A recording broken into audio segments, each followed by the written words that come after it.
Tanaka. Mama. Urikuita ine pambi. Mama takangogara. Makagara chi? Ndangogara namaiguru wangu akundibvunza zvimaitirwa anditwa kunoku kwedu kuno. Kuitai? Uromubvunza chi kwaiwe? Anoda kubvunza kwakumosvika. Kuti chi? Kunogara sei? Kozvaari kukubata uri kubatirwe? Tanaka uri kubatire munhu? Mama, hapana wachandumbo. Takangorelaxa ndozvinoitwa kuAmerica izvo mama zvatochita. Zvamaiguru nabamuni. KuAmerica kupi kunoitwa zvinhu zvakapusa kudaro izvi? Iwe wama-American? Ye? Uri ma-American here? Wakundidzisa lifestyle yekuitira Iwe shamwari. Handambokutaurira here kuti handisviki. Handambokutaurira here kuti iwewe uri kwamasa mhuri yangu. Handambozvitaura here. Handina usanibasa.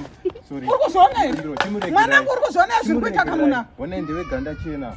Manje mukamurua nyaya yacho kumapurisa aizopere zvako. Mapurisa ana basa anondiziva. Ende ndinozivana navo. Hapana, ndinotovataurira kuti mwana wangu akangaswa upenyu. This is underage. Mama, please. Kwaiwa uri kuregera mwana wangu achinhapwa nekamuna.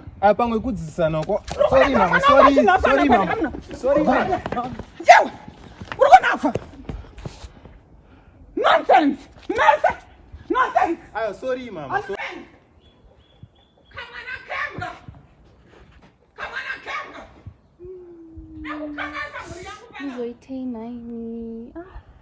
Ini ndinadzila newe. I'm going to deal with you. Sorry mama. Sorry.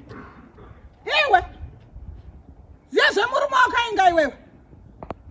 Uchatodanana nemurume wangu chaiye. Ndo akuda kutora futi baba chari.